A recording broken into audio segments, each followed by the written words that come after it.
जास्तीत जास्त कमवणारे म्हणजे डॉक्टर आणि इंजिनियरच लोक आहेत.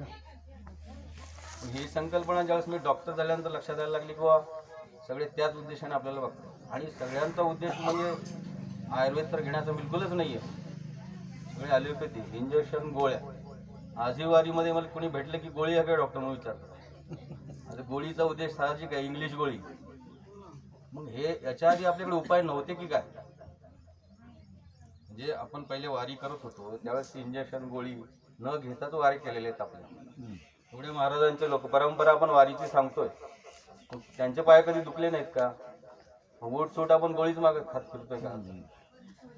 हे आपला जो धर्म आहे, सध्या वारकऱ्यांचा धर्म काय आहे?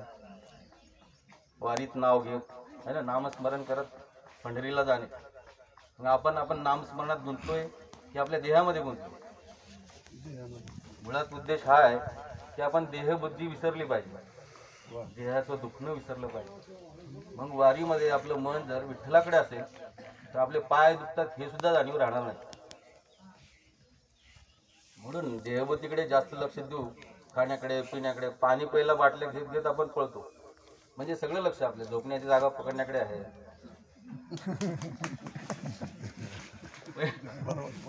आरती होण्याच्या आधी बरेच जण शाळेमध्ये जागा पकडायला जातात.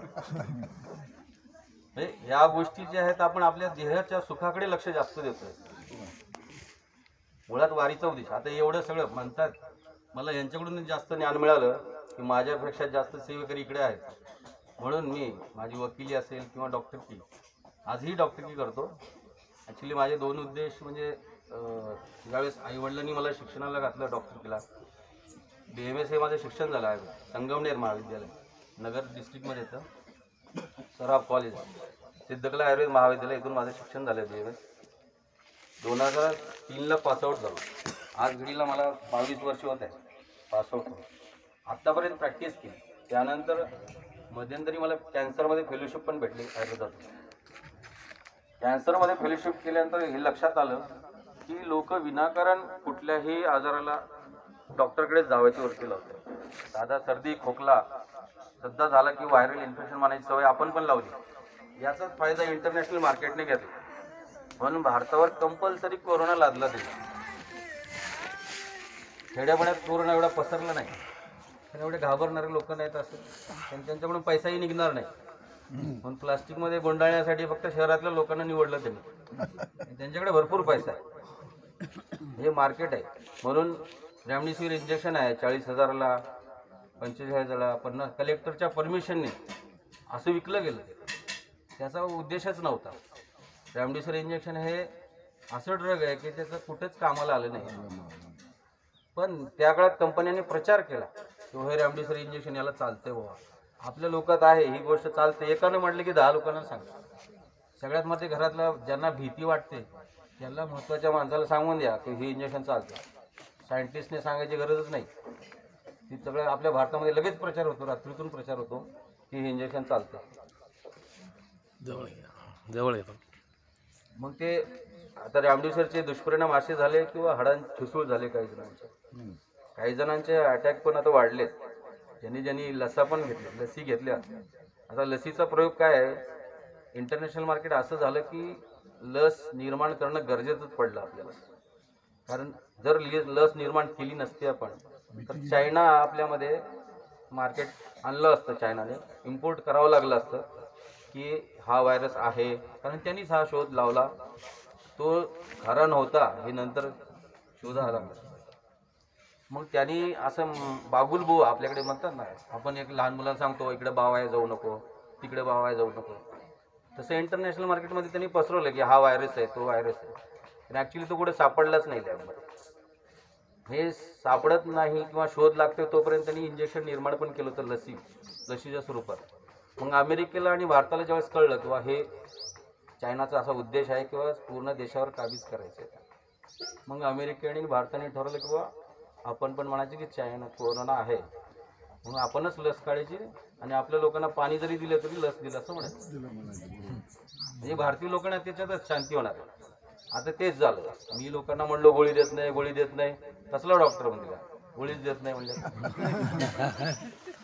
तो प्रकार होऊ नये म्हणून भारत सरकारने काळजी घेतली आपल्या पुण्याच्या कंपनीला कॉन्ट्रॅक्ट दिलं, असं सगळं हे केलं, प्रसार केला. ॲक्च्युली रामदेव सरने कुणालाच फायदा झाला नाही हे सगळ्यांनाच माहिती आहे. पण आम्ही लस काढली, आता हे सगळे प्रचार तंत्र, राजकारणी तंत्र सुरू झालं. ॲक्च्युली हा आयुर्वेदाचा सांगायचा उद्देश असा होता की याच तत्वाने मी आयुर्वेदाची प्रॅक्टिस करायला शिकलो. अध्यात्माची जोड ज्यावेळेस आयुर्वेदाला लागते त्यावेळेस आयुर्वेद खरा कळायला लागतो. आयुर्वेदाची उत्पत्ती अथर्ववेदातून आहे. अथर्ववेदातून आहे. आपले पालवे महाराज ज्यावेळेस मला भेटायचे त्यावेळेस म्हणायचे, डॉक्टर भगवद्गीतेत कुठे सांगितलं नाही, वेदामध्ये फक्त 3च वेदाचा उल्लेख केलेला आहे, अथर्ववेद हा उल्लेख केलेला नाही. बाकी सामवेद, यजुर्वेद आणि ऋग्वेद 3च वेद सांगितले. त्यामुळे आयुर्वेद हा देह बुद्धी जपणारा आयुर्वेद आहे. अध्यात्म परमात्माला लागलेला ना या वेदाचा जास्त काही उपयोग लागत नाही. पण तरी महाराज म्हणते ते बरोबर आहे, साहजिक आहे, मोठे सांगतात तेच खरं असणार आहे. पण मलाही आता मी आयुर्वेद प्रॅक्टिस करतो म्हटलं तर हे सगळं माझं मग सगळं सांगायचं कशासाठी तुम्हाला. तर मला त्यातून एक उद्देश सापडला किंवा आपल्याला परमार्थ करायचा आहे. किती वर्ष करायचं आहे, मरेपर्यंत. मरणारे तर आपण आजाराने मरले नाही पाहिजे ना पहिल्यांदा. त्यासाठी आपला देह टिकवला पाहिजे. वारीपर्यंत जाईपर्यंत आपण सक्षम राहिलं पाहिजे ना, देहाने, देहात असलेल्या मनाने, बरोबर आहे. म्हणून आपलं मन समृद्ध असलं पाहिजे, देहाचे सगळे धातू समृद्ध असले पाहिजे. आता देह टिकवायचं म्हणजे आयुर्वेदाने एक प्रिन्सिपल सांगितलेलं आहे, काय अग्नी. कृष्णाने हे पण सांगितले की मी देहामध्ये जाठराग्नी रूपात वास करतो. आणि जाठराग्नी म्हणून मी जे काही 4 प्रकारचे अन्न हे खाल्ले जाणारे, अवलेह म्हणून जे चाटले जाणारे आहेत, पिले जाणारे असे काही अन्नाचे पदार्थ आहेत, त्या अन्नाला मी पचवण्याचं कार्य करतो. मी हे अन्न पचवण्याचं कार्य करतो. मला तू जप. म्हणजे आपण ते उदरभरण हे जाण्याचे यज्ञकर्म म्हणतो, यज्ञकर्म आहे. आपण ते पोट भरणं कर्म नाही आहे, पण आपण पोट भरणं ही क्रिया समजतो. आणि याच्यातूनच पुढे अग्नी, जाठराग्नीच्या पचनातून आपले सप्तधातू तयार होतात. मोठ्या गोष्टीत सांगायचं की हे सगळे पंचमहाभूत आहेत. सर्व इदम पांचभौतिक असं सांगितलं जातं. देह हा पंचमहाभूतापासून बनलेला आहे. आयुर्वेदाचं प्रिन्सिपल असं आहे की आत्म्याचं अवतरण पंचमहाभूतात थ्रू होत असतं. आत्मा पहिले आकाश महाभूतात येतो, आकाशातून वायू महाभूतात, वायू महाभूतातून तेज महाभूतात, तेज महाभूतातून जल महाभूत, जलातून पृथ्वी महाभूत, असा क्रम अवतरण्याचा आहे. जाताना विलयन होत जातो तो, म्हणजे पृथ्वीकडून आकाशाकडे जाताना आकाशमार्गे जातो. या गोष्टीवर माझा ज्यावेळेस थेसिस प्रेझेंट झाला, खूप काही रिसर्च झाला, मी केस प्रेझेंट केली. किंवा पहिले तो गेहू काहू कोकताय असं ज्ञानेश्वरांनी म्हटलेलं आहे की कावळा सांगतोय, सकून सांगतोय तुम्हाला की लक्ष द्या त्याच्यात. कुणाचं सकून सांगतोय, येणाऱ्या आत्म्याचं सांगतोय किंवा जाणाऱ्या आत्म्याचं सांगतोय, संकेत देतो. जसं की आपण बघतो की 13वेला आपण नैवेद्य ठेवतो, म्हणजे तो जाणाऱ्याची इच्छा असते, ते पदार्थ आपण ठेवलेले असतात आणि तो त्या अन्नाला शिवतो. मग आपण उठून जातो किंवा त्याची इच्छा तृप्त झाली. म्हणजे आपल्याला हे कळतं तो आपण मग आपली ही अंधश्रद्धा मानायची का. मागे काही सर्व समाजसुधारक झाले, भरपूर समाजसुधारक झाले, या गोष्टींनी बरेच जणी नाव ठेवलं किंवा हे अंधश्रद्धा आहे, कावळा शिवणे वगैरे. पण मला ते विज्ञानाचा आधार द्यायचा होता. माऊलींनी सांगितलं आहे म्हणजे कुठेतरी खरं असणार आहे. कारण भूगोल कसा आहे आधी माऊलींनी सांगितलेलं आहे. भूगोलाला 300-400 वर्षापूर्वी हे लोक वेगळेच म्हणत होते, आता वेगळेच म्हणतायत, असं झालं. म्हणून मी ते फॉरेन्सिक सायन्स करताना हा शोध लावायचा ठरवला. आणि पक्षी कावळाच का सांगतोय असं याच्यावर मी कॉन्सन्ट्रेशन केलं. कावळ्याला वैशिष्ट्य असं आहे, कावळ्याला दृष्टी आहे, 3 प्रकारचे पट्टा असतात. की एक म्हणजे आपल्याला रंगीत पट्टा दिसतो, सूर्यकिरण ज्यावेळेस प्रिझम मधून म्हणजे लाईट पास होतो ज्यावेळेस, किंवा आपल्याला इंद्रधनुष्य दिसतं. इंद्रधनुष्य हे 7 रंगाचं आहे. इंद्रधनुष्याच्या वरती पण असा एक पट्टा आहे म्हणजे किरणांचा, जो आपल्याला दिसत नाही. इंद्रधनुष्या खाली पण एक पट्टा आहे, तो पण आपल्याला दिसत नाही. म्हणजे आपल्या डोळ्यांना फक्त रंगीत पट्टा दिसतो. मग वरचा पट्टा कोणाला दिसतो, तो वरचा पट्टा आकाशात असणाऱ्या प्राण्यांना दिसतो, पक्ष्यांना दिसतो. म्हणजे कावळा, काकदृष्टी म्हटले त्याला. मग त्याला आपण इन्फ्रारेड, अल्ट्राव्हायलेट रेज म्हणतात. म्हणजे आपण मॉडर्न सायन्समध्ये अल्ट्राव्हायलेट रेज म्हणतो. त्याच्या दृष्टीला कावळा वेगळ्या दृष्टीने दिसतो, रंगीत कावळा दिसतो त्याला, पण आपल्याला काळा कावळा दिसतो. मग कावळ्याला ही दृष्टी आहे की त्या वेव्ज आहेत, त्या एक प्रकारच्या अल्ट्राव्हायलेट रेज म्हणजे एक वेव्ज आहेत. कावळ्याला 3 प्रकारचं ज्ञान प्राप्त होतं. 3 प्रकारचं.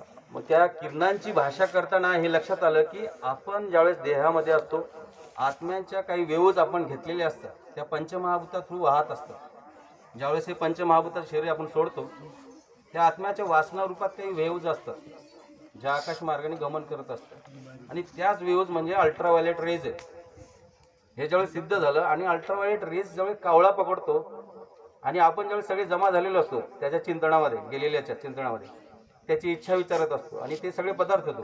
व दारू आवडते, सिगरेट आवडतं, फरसाण आवडतंय, चहा आवडतंय, काय असेल ते है ना. नाही, गुलाबजामुन आवडतात काही जणांना. चहा तर आता प्रत्येकाला ठेवावाच लागणार, इतका कंपल्सरी झाला गेल्यानंतर, कारण पुढच्या जन्मात पण प्यायचंच आहे आपल्याला. असं कावळा कदाचित चहाला जास्त शिवेल आता इथून दूध नाही मिळतच नाही ना. कोरा चहा पिऊ आपण काय. हा ठीक आहे, थोडक्यात सांगून संपून टाकू.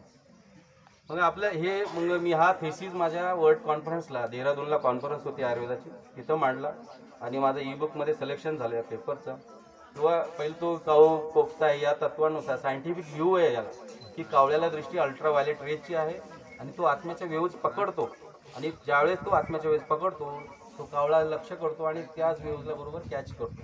ज्या आपल्या पण वेव्ज असतात, पंचमहाभूतातल्या आपल्या पण इच्छा असतात, आणि आपल्या इच्छाशिवाय तो लक्ष करतो की आपण सांगतो की ह्या जावईला उठवा, आता त्याला पाया पडायला लावा, हे नाही उठलं ते मिवणीला पाया पडायला लावा, अजून कुणाला सांगतो आपण. बरोबर आहे. ॲक्च्युली ती इच्छा म्हणजे पण वेव्ज लेंथ आहे, मनाच्या लहरी आहेत, ज्या पंचमहाभूता थ्रू वाहत असतात, पण आपल्याला दिसत नाहीत. त्या आपल्या मनातल्या ज्या वेव्ज आहेत, जसं मन कवडा म्हणतो आपण काही जणांना, सिद्धी मिळते त्यांना, म्हणजे ते मनाच्या वेव्ज पकडतात. तसं प्राण्यांना ते वेव्ज पकडण्याची ताकद, शक्ती असते. तशीच हे भूतलावर हे कुत्र्यांना पण शक्ती असते. कुत्र्यांना पण वेगळं दिसतं, आपल्यापेक्षा वेगळं दिसतं, म्हणून ते रात्री आपल्यापेक्षा वेगळं पाहतात आणि भुकतात वेगळ्या लोकांना. ते भूतास कुत्र्यांना काहीतरी दिसतं, म्हणजे ऍक्च्युली त्यांना ते इन्फ्रारेड दिसतात. म्हणजे जो किरणामधून जो रंगीत पट्टा आहे वेव्हचा, त्याच्यामध्ये हे सायन्सनं प्रूव्ह केलं. हे मी माझ्या मनाचं सांगत नाहीये, आपण ज्याला मॉडर्न विज्ञान म्हणतोय त्यांनी आत्ता प्रूव्ह केले. मग आपण वेडे आधी होतो असं म्हणणारे लोक, आपण आधीच शहाणे आहोत खरं बघितलं. म्हणजे आपल्याला माहिती आहे कुत्रे भुकतात म्हणजे काहीतरी भूताला बघून भुकतायत आहे ना, कावळा येतोय म्हणजे कोणातरी आत्म्याचं अवतरण होणार आहे, पाहुणा येणार आहे, हे जे संकेत आहेत माऊलींनी सांगितले. पहिलं तो घेऊ काहू खोकताय. त्याच्यापुढे अजून बरंच आयुर्वेद आहे माझ्याकडे सांगण्यासाठी, पण सारखं पण भरपूर वेळ होईल. भुका लागल्या असतील. पंचमहाभूताची केस आहे माझ्याकडे, फक्त राखीवर नीट केली होती, ती पण माझी सिलेक्ट झाली होती वर्ल्ड कॉन्फरन्सला. माझ्या मित्राला रात्री 12 वाजली की थंडी वाजायची आणि 2 वाजता ती थंडी संपायची, बहुतेक मी सांगितले महाराजांना. आणि 2 वाजता थंडी संपली की त्याला लघवीला यायची, खूप लघवी यायची आणि कडक असायची, एकदम गरम पाणी, कडक पाणी, दिवाळीला काढतो तसं. तो घाबरायचा की यार आत्ता तर थंडी वाजली मला आणि एकदम कडक होईल. तो दोन्ही गोष्टीला घाबरायचा, थंडी पण आणि लघवी पण व्हायला. मग असे लगेच थंडी वाजल्यानंतर लगेच घरच्यांनी काय केलं, हॉस्पिटलला घेऊन गेले रात्री 2 वाजता त्याला. आणि थंडी वाजली आहे असं म्हणून, लघवीचं इन्फेक्शन असेल म्हणून इंजेक्शन दिलं, गोळ्या दिल्या. सरकारी दवाखान्यात गेलं, रात्री 2 वाजता कुठला होता, प्रायव्हेट जास्त नसेल. सकाळी मग परत म्हटले की आपण प्रायव्हेट रिपोर्ट तयार करू त्याचा. लघवीचा रिपोर्ट काढला, रक्ताचा. साहजिक आहे, आजकाल म्हणजे फुकट तपासण्या ते तंत्र आहे पैसे कमवण्याचं. काही झाले की रक्त तपासा, आणि त्याच्यात आपले लोक प्रचार जास्त करतात त्या गोष्टीचा. बिनपगारी अधिकारी असल्यासारखे लोक, हे तपासून बघा तुम्ही, ते तपासून बघा, शुगर आहे, सगळे आकड्यात बोलतात आपले स्वतःला एकमेकांना. माझी 420 शुगर आहे, तुझी 220 शुगर आहे. आपलं नाव कोणी सांगणं आजकाल, आपली आयडेंटिटी शुगरवर झाली आहे, बीपीवर झाली आहे.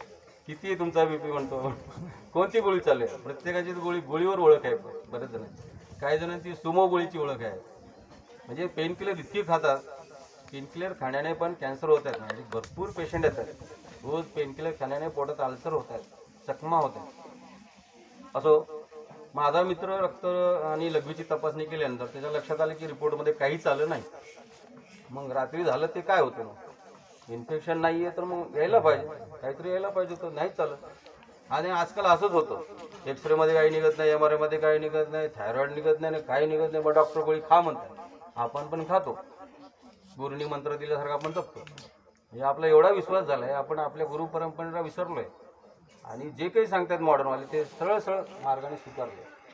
हा आपला धर्म नाही आहे. वारकरी संप्रदायाचा तर मला वाटतं हा धर्मच नाही. आपण दुसरीकडे ऐकणार. आपले धर्म म्हणजे देहधर्म पाळणे. आपला धर्म आहे किंवा आपल्या इथले जे आहेत म्हणजे देशातले जे काही पदार्थ आहेत त्या पदार्थाचा पहिले स्वीकार करणे.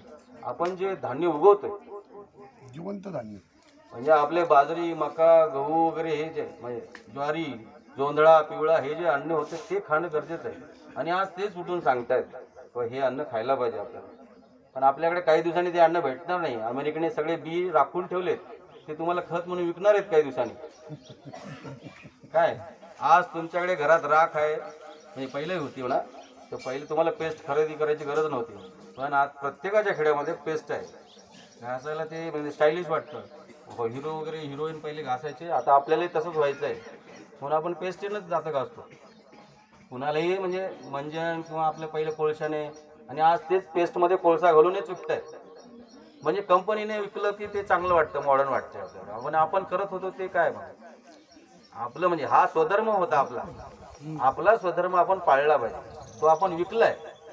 त्यांनी आपल्याला आता परत आणून पॅकिंग मधून विकताय. पहिलं आपण आता दुपारी विषय निघाला, सकाळीच विषय, आपल्याला सगळ्यांनी बिस्किट दिले, सगळे बिस्किट लेक घेऊन ठेवले.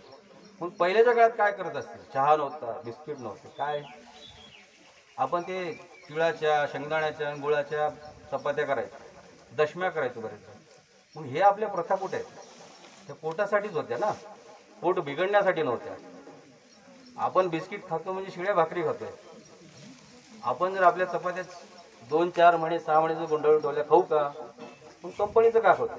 उलट मग नंतर म्हणायचं पित्त होतं डॉक्टर, हे होतं डॉक्टर, कसं करावं, थोडाच चहा पिला मी, थोडेच बिस्किट खाल्ले, ते बिस्किट शिळे होते, ॲसिडिटी होणारच, ते पचायला वेळच लागणार त्यांना, खायला नाही पाहिजे ना.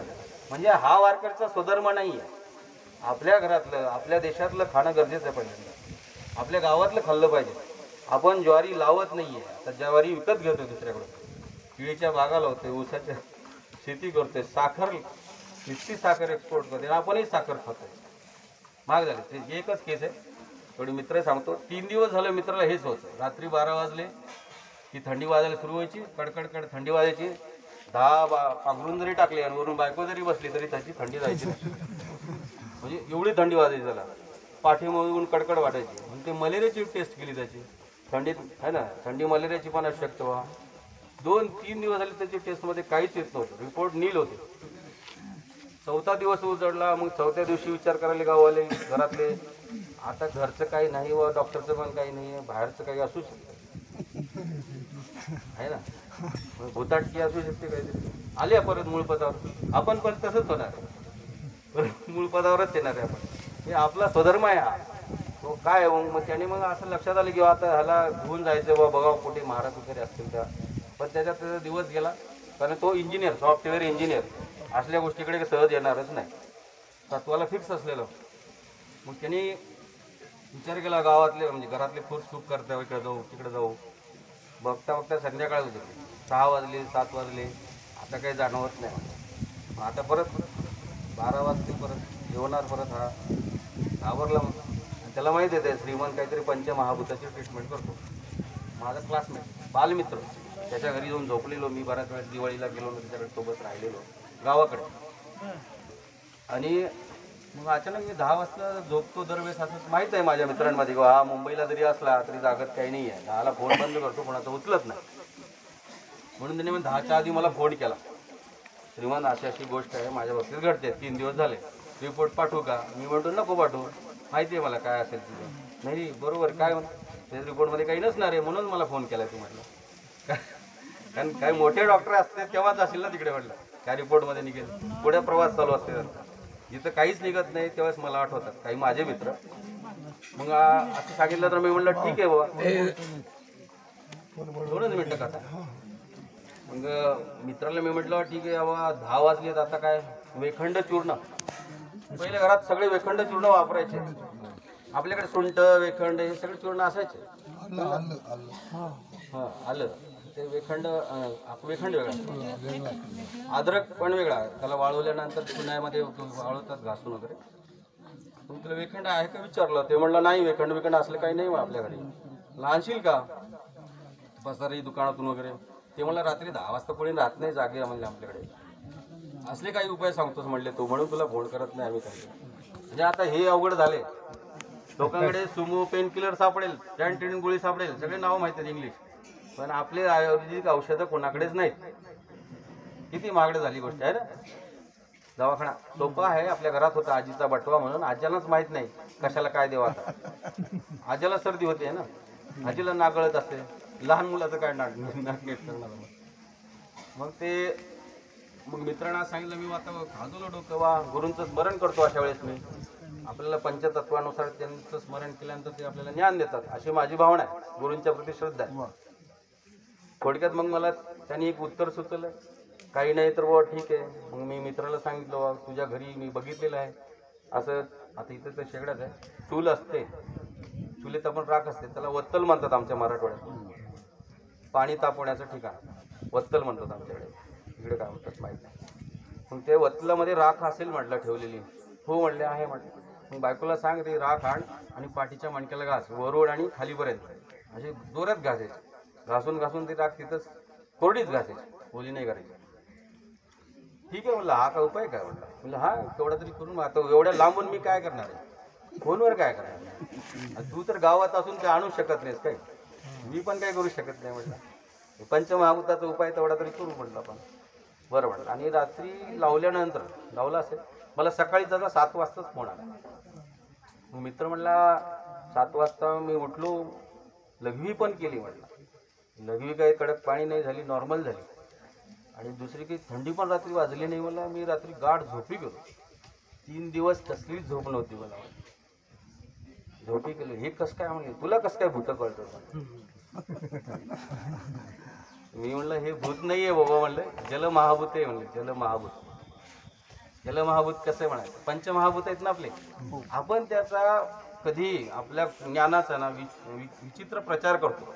आपलं ज्ञान आहे पंचमहाभूताचं, पण आपण त्याला भूतबाधा म्हणतो. सार्वजनिकरित्या आपण भूत लागलं नाही. अन्नात वस्ती भूते, यज्ञात पर्जन्यात अन्न, अन्नात वस्ती भूते. म्हणजे यज्ञ केल्यानंतर पर्जन्य होतो, पर्जन्यातून अन्नाची निर्मिती होते आणि अन्नामुळे भूत वास करतात, असा गीतेतला श्लोक आहे. म्हणजे हे भूत हे पंचमहाभूत आहे. म्हणजे अन्नातून पंचमहाभूतून अन्न निर्मित होतं. मग आपला जीव सुद्धा सृष्टीचं पंचमहाभूताचे, ट्रीटमेंट सुद्धा पंचमहाभूताची असणार, त्यात काही मोठी गोष्ट नव्हती. पंचमहाभूतांना ओळखल्यानंतर नीट कसं करायचं, साधी गोष्ट आहे. पंचमहाभूताचे गुणधर्म असतात. जलाचा गुणधर्म कुठला असेल तुम्ही सांगा. पाणी कसं असतं, थंड. अजून कसं असतं, अवली सांगा. द्रव गुणात्मक, पातळ पण असतं. अजून काय असू शकतं, रसेंद्रिय. तुम्ही म्हणलेत जलाचा सूक्ष्म तन्मात्रा म्हणजे रस आहे जलाची. अजून बरेच गुणधर्म आहेत त्याच्यामध्ये. द्रव आहे, स्निग्ध गुणधर्म. स्निग्ध, तेलाला स्निग्धपणा आपण समजतो, पण सगळ्यात सूक्ष्म स्निग्धपणा हा जलामध्ये. मग असे गुणधर्म आहे, शीत आणि स्निग्ध गुणधर्म आहे. जलाला शीत आहे, थंड गुण आणि स्निग्ध गुणधर्म आहे. मग मी असं ओळखले किंवा मी त्याला एक प्रश्न केला होता त्यावेळेस, किंवा मला ही सवय पण माहिती होती. रात्री झोपायला चालला की तांब्याभर पाणी प्यायचा, जेवण झाले की तांब्याभर पाणी प्यायचा आणि झोपायचं. आपल्याकडे उदाहरण म्हणून एक बाटली जरी घेतली आपण, ती अर्धी भरली, आपलं शरीर त्या बाटलीसारखे असं समजा.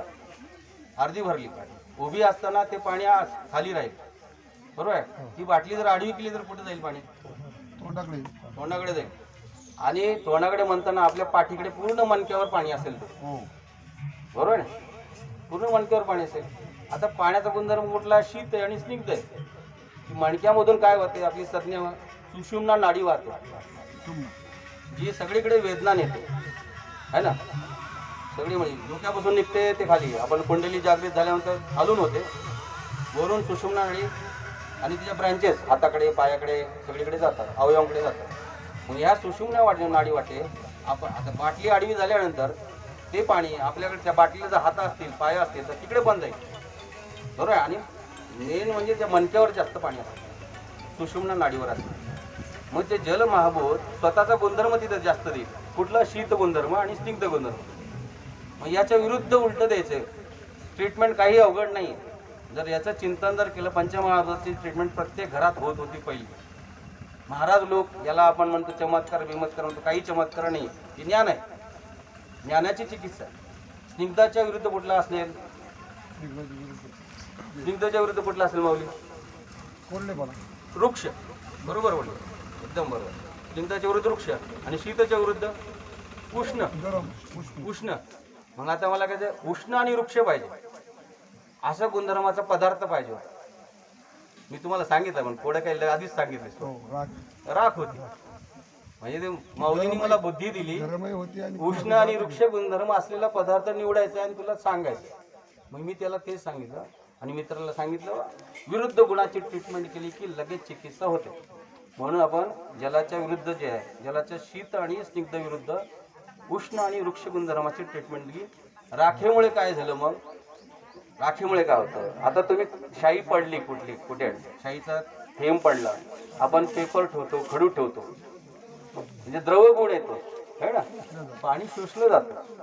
म्हणजे तिथलं जलमहाभूत जे आहे, मग सुषुम्ना नाडीवर होतं पाणी पिण्यामुळे, ते राखेमुळे काय झालं? शोषलं जात होतं. बरोबर आहे. त्याचा द्रवगुण शोषताना ते स्वतःचा गुणधर्म देतं त्या ठिकाणी. कोणता गुणधर्म देईल? उष्ण आणि वृक्ष गुणधर्म. आता उष्ण गुणधर्म पोहोचल्यानंतर शीत गुण कमी झाला. शीत गुण कमी झाला म्हणजे थंडी कमी झाली. बरोबर आहे. थंडी कमी झाली म्हणून जशी राख लावली त्याला शांत झोप आली, थंडी वाजायची बंदच झाली. रात्रीतून झालेली एकदम चमत्काराची क्रिया, पण ही शास्त्र आहे ना, चमत्कार नाहीये. आणि म्हणून मित्राला म्हणलं, ही भूतबाधा वगैरे काही प्रकार नाही आहे. पंचमहाभूताची ट्रीटमेंट तुला दिली, त्याच्यातून रिकवर झाला म्हणून तुला कुठलं लघवीमध्ये इन्फेक्शन सापडलं नाही किंवा रक्तामध्ये सापडलं नाही. आहारातून जे काही आपण घेतो अतिरिक्त, त्याचे गुणधर्म पण आपले अतिरिक्त जातील आणि त्याच्यावर देहावर त्याचे परिणाम होतील. म्हणून आपल्याला खाताना पिताना हे किती प्रमाणात घेतोय. आता हे डायग्नोसिस कसं केलं, याला कारण असं होतं किंवा त्याच्या घराच्या अर्धा किलोमीटरवर तलाव होता, गावातला तलाव होता आणि ते दिवस म्हणजे हिवाळ्याचे होते. आणि हा जेवल्यानंतर पण पाणी पण पित होता. ॲडिशन हे उन्हाळ्यात झालं नाही आणि पावसाळ्यात झालं नाही. हा जर त्याला ऐन वेळेला ते कधी झाला? हिवाळ्यात झाला. आणि तीन गोष्टी जुळून आल्या, याची पाणी पिण्याची सवय, दुसरी गोष्ट हिवाळा ऋतुकाळ, दुष्यम देशम बलम कालम वयम, म्हणजे या गोष्टी आयुर्वेदाने बघायला शिकवल्यात पेशंटमध्ये. तो किती ताकदीचा आहे, कोणत्या वयाचा आहे आणि तो खातो कोणत्या ऋतूमध्ये खातोय आणि कोणत्या आजूबाजूच्या परिस्थितीमध्ये राहतो. या परीक्षा केल्यानंतर त्याचं औषधीकरण चालू होतं. आधी ते बघण्याच्या आधीच लोक गोळी मागतात. ते तर माझ्या डोक्याच्या पलीकडचीच गोष्ट आहे. ते शास्त्र अजून काही कळलं नाही मला, पण मला ते वेळ लागतो पेशंट बघायला. म्हणून एका कॅन्सरच्या पेशंटला मी 2 ते 3 तास देतो त्याची पूर्ण फॅमिली हिस्ट्री घेण्यासाठी. तो कुठं राहतोय हे पण ओळखून घ्यायला लागतो. कॅन्सरचं प्रमाणच का असतं. तसं हिवाळ्याची थंडी आणि त्या जलमहाभूत जे तलावाचं होतं, याचा शीतगुण 3 पटीने एकत्रित आला म्हणून त्याला ते भूतबाधा थंडीची सुरू झाली. आता हा एक प्रश्न आहे, कॉमन सेन्स आहे, तुम्हाला कदाचित कळेल, आमच्या सायंटिस्ट लोकांना कळत नाही हा प्रश्न कसा आहे. मी विचारतो दरवेळेस, किंवा त्याला लघवी कशी काय कडक व्हायची? मग जर थंड पाणी पित होता, काय झालं त्याच्या त्या मनक्यावर राहिल्यामुळं पडायचं, परंतु त्याचं शरीर उष्णता जास्त निर्माण करायचं म्हणून त्याला ती लघवी वाटते उष्णता निघून जायची. अजून कुणी काय सांगेल? थोडं कॉमन सेन्स आहे, जास्त काही अवघड गोष्ट नाही ती. तुम्हाला आयुर्वेद कळून जाईल माझ्यासोबत राहिले. कुणी काय सांगेल उत्तर? काय आयडिया? थोडंफार काही सुचत आहे? लघवी कशी काय गरम होत होती त्याला? आपल्या मोस्टली असं होतं, उन्हाळ्यात होतं लघवी गरम व्हायला. त्याचं उत्तर सोपं आहे, मी सांगतो तुम्हाला. डोक्याला जास्त ताण नका देऊ. आपण गरम दगड आहे, समजा गरम दगड आहे आणि मी त्याच्यावर थंड पाणी वरून ओततोय, खाली पाणी कसं येईल? गरम पाणी येईल ना खाली, वाफेचं पाणी येईल, म्हणून त्याची लघवी गरम होत होती. आता हे प्रिन्सिपल कसं म्हणायचं, हे उदाहरण तर मी दिलं तुम्हाला. आपण आधीच आत्ता म्हणजे सुरुवातीला सांगितलंय, कृष्ण कोणत्या रूपात आहे आपल्यामध्ये? जाठराग्नी रूपात आहे. अग्नी कशाने विजतो? मग मी वरून पाणी टाकत होतो, त्या दगडातला अग्नी जात आणि वाहून जातो, उष्ण गुणधर्म घेऊन जात असतो. बरोबर ना? म्हणून लघवी गरम होत होती त्याला. हे शास्त्रीय मी त्या केसमध्ये प्रेझेंटेशन केले वर्ल्ड कॉन्फरन्सला. म्हणून माझा पेपर पण सिलेक्ट झालेला आहे विथ सायंटिफिक या गोष्टी. आणि असंच आयुर्वेदाचं मग बरेच पंचमहाभूतातून राखेने सिद्धी होते. मी एका आमच्या गुरूंना म्हटलं होतं, सर आपल्याकडे लिंबू आणि राखेने ट्रीटमेंट करत होते पहिले, ते खरं आहे म्हटले, ते खोटे नाही आहे. पण ते आपल्याला शास्त्र पुढे पसरवलं नाही आपण. आपले लोक त्याचं काय चमत्कारिक बाबा म्हणतात, पैसे त्याच्या अंगावर फेकतात, ते एवढे मोठे लाखो करोडने त्याला मोठं करतात, पण खरं ज्ञानाला मोठं करत नाही. ज्ञानाचं हेच कदाचित हे असं भाग्य असेल. मला काय म्हणतं, आता सध्या कॅन्सर जसं कोरोना आला तसं असं कॅन्सरचं फॅड आलंय. काही झालं का कॅन्सर होतो, काही झालं कॅन्सर, मग नेमकं होतो कसा आणि तो रिपेअर होतो कसा? अच्छा, रिपेअर करायचं. हा, समजा होतो कसा स्पीडमध्ये, कारण आता कॅन्सरचा जास्त प्रॉब्लेम वाढलाय. ओके, 5 मिनिटात काही घंटा 5 मिनिटात सांगतो. 10 मिनिट 10 मिनिटात. मुळात कॅन्सर ही संकल्पना होती का, काही वर्षापूर्वी आपल्याकडे प्लेटलेट्स कमी झाल्याचं मार्केट उठवलं होतं है ना. वाढल्या त्याच्या आधी डेंग्यूचं असं मार्केट उठवलं होतं. मग नंतर असं थायरॉइड लेडीजमधले तर आजार लवकर पकडतात हे लोक. थायरॉइड पकडतात, थायरॉइड झाले, बाईला काही निघाल नाही की थायरॉइड बघा तिथे चेक करून आणतात. काहीतरी दिसलं तर सिटी स्कॅनच करायचं, डोक्यातच फॉल्ट असेल बघा. म्हणजे आता डोक्यातला फॉल्ट कसं काय ते सिटी स्कॅन मध्ये दिसेल? आपणच डोके सजेशन देतो पैसे खर्च करायचे म्हणून लोकांना. ह्या ज्या वृत्ती आल्यात आपल्या की, आणि आपण विनाकारण मेडिकल ट्रीटमेंट घेतो. मनाने गोळ्या औषध घेणे त्याच्यातलं बेस्ट कारण आहे कॅन्सरमध्ये, डिसीजमध्ये. आपल्याला गरजच नाही आहे. जसं म्हटलं, आता पाय दुखत आहेत, तुम्ही तेल साधं लावू शकता. वाताला तेल, कफाला मध, राहिलं कुठला पित्त, पित्ताला तूप, असं आयुर्वेदाने 3 प्रकारचे औषध तेव्हा सुचवले. ते घराघरात माहीत होते, पण आपण ते वापरच करायचे नाही ठरवले. पित्ताला झाले की ॲसिडिक खा,